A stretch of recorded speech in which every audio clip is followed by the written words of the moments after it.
क्या आपके साथ कभी ऐसा हुआ है कि आप किसी की एक कॉल पर अपना सारा काम छोड़कर दौड़े चले गए?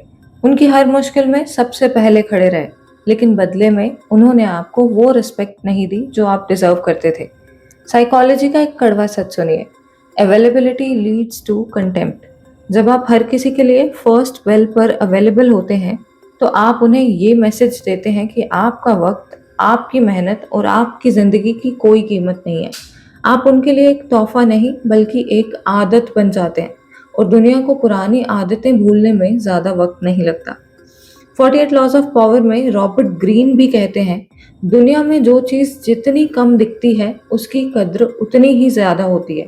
आज बियॉन्ड ओबीडियंस में हम ओशो की विजडम और डीप साइकोलॉजी से समझेंगे द आर्ट ऑफ एब्सेंस। हम ये नहीं सीखेंगे कि लोगों को इग्नोर कैसे करें, बल्कि हम ये सीखेंगे कि अपनी पर्सनालिटी को इतना सॉलिड कैसे बनाएं कि लोग आपकी प्रेजेंस का इंतज़ार करें, उसे फॉर ग्रांटेड ना लें। ये वीडियो उन लोगों के लिए है जो अपनी पर्सनालिटी को इनवैल्यूएबल बनाना चाहते हैं। तो चलिए स्टार्ट करते हैं पॉइंट नंबर 1 से, द स्कार्सिटी प्रिंसिपल। सबसे पहले हमें दिमाग के एक बेसिक रूल को समझना होगा, जिसे साइकोलॉजी में द स्कार्सिटी प्रिंसिपल कहते हैं। दुनिया का हर इंसान उसी चीज की तरफ खिंचता है जो लिमिटेड है।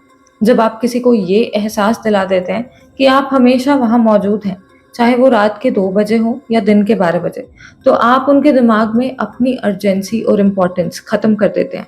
ओशो एक बहुत ही गहरी बात समझाते हैं, जब तुम किसी के बहुत करीब होते हो तो तुम उन्हें मौका देते हो कि वो तुम्हारे चेहरे को नहीं बल्कि तुम्हारे ऊपर जमी धूल को देखने लगे। इसका मतलब ये है कि जब आप हर वक्त लोगों की नज़रों के सामने रहते हैं, तो वो आपकी खूबियों को नज़रअंदाज करके आपकी कमियों को देखने लगते हैं। आपका हर वक्त मौजूद रहना उनके लिए एक कंफर्ट जोन बन जाता है और इंसान हमेशा उसी की इज्जत करता है जिसे खोने का उसे डर हो। अगर आप चाहते हैं कि आपकी बातों का वजन हो, तो हर जगह अपनी एंट्री बंद कीजिए। जब आप थोड़ा पीछे हटते हैं, तभी लोगों को पता चलता है कि आपके होने का असली मतलब क्या था। Now point number 2 is the art of selective presence. दूसरी सबसे बड़ी गलती जो हम करते हैं वो है ओवर शेयरिंग। आज के सोशल मीडिया के ज़माने में हम क्या कर रहे हैं, कहाँ जा रहे हैं और क्या सोच रहे हैं, हम सब कुछ पब्लिक कर देते हैं। साइकोलॉजी कहती है मिस्ट्री यानी रहस्य ही अट्रैक्शन की बुनियाद है। जब आप एक खुली किताब बन जाते हैं, तब लोग आपका आखिरी पन्ना पढ़कर आपको बंद कर देते हैं। ओशो हमेशा कहते थे कि अपनी अंतर यात्रा यानी इनर जर्नी को गुप्त रखो।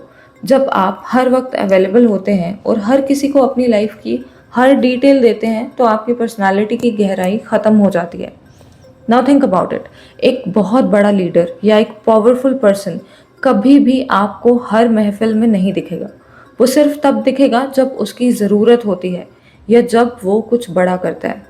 तो आज से ही अपनी डिजिटल और फिजिकल प्रेजेंस को थोड़ा कम कीजिए। हर सवाल का जवाब देना ज़रूरी नहीं है और हर डिस्कशन में अपना ओपिनियन देना भी बिल्कुल ज़रूरी नहीं है।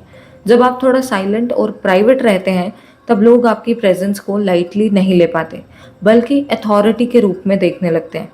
तो याद रखिए, भीड़ का हिस्सा बनना आसान है, लेकिन भीड़ जिसके लिए रुके वो बनना ही असली पावर है। Point number 3 is the dark psychology of absence.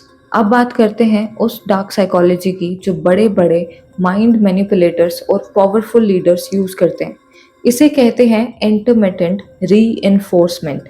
इंसान का दिमाग उन चीज़ों का गुलाम बन जाता है जो उसे प्रिडिक्टेबल नहीं लगती। जब आप किसी के लिए हमेशा अवेलेबल होते हैं, तब आप प्रिडिक्टेबल बन जाते हैं। उन्हें पता होता है कि आपका अगला मूव क्या है, आप कहाँ मिलोगे, आप क्या कहोगे और आप क्या करोगे। इससे उनके दिमाग में आपके लिए डोपामिन निकलना बंद हो जाता है। डार्क सीक्रेट, जब आप थोड़े टाइम के लिए गायब होते हो, तब आप उनके दिमाग में एक मेंटल लूप पैदा करते हो। वो आपके बारे में सोचना शुरू करते हैं कि वो कहाँ है, क्या वो मुझसे नाराज़ है, या वो अपनी लाइफ में कहीं मुझसे कुछ ज़्यादा बड़ा तो नहीं कर रहा। ये अनसर्टेनिटी उन्हें मजबूर करती है कि वो आपकी कद्र करे।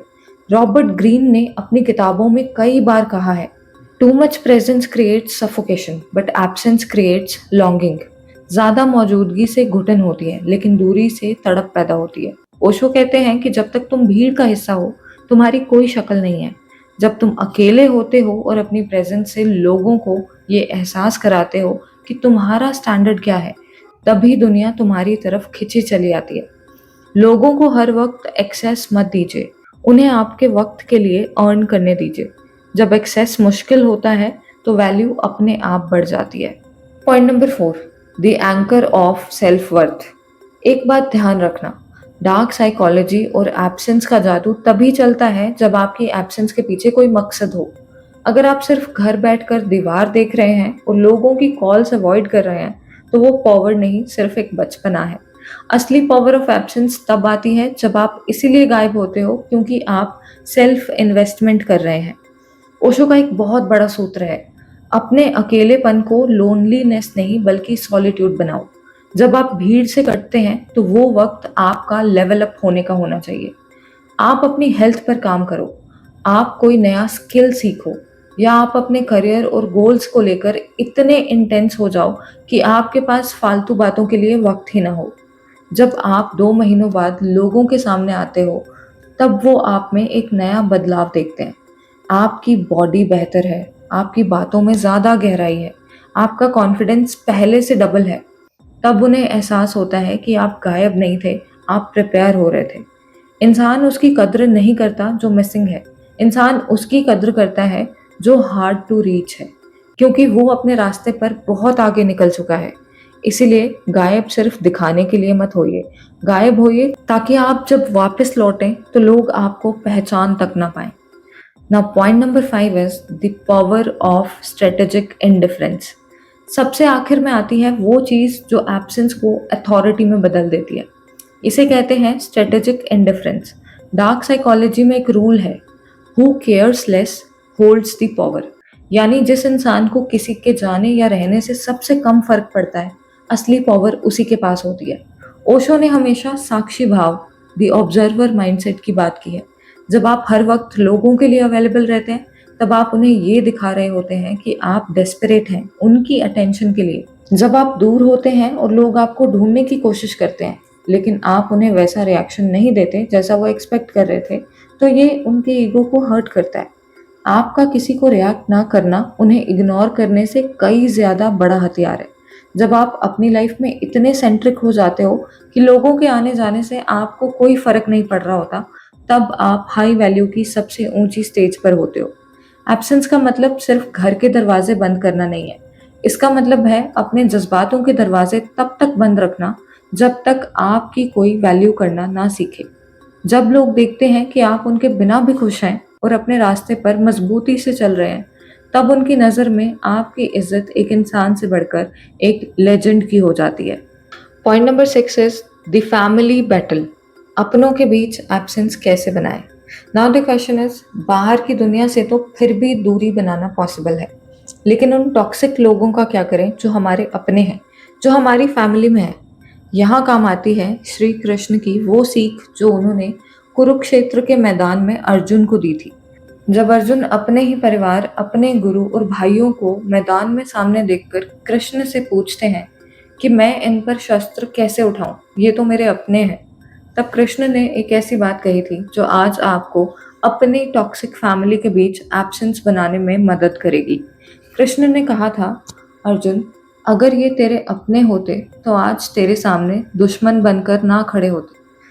द डार्क ट्रूथ इज, रिश्ता सिर्फ खून से नहीं होता, रिश्ता रिस्पेक्ट और प्यार से होता है।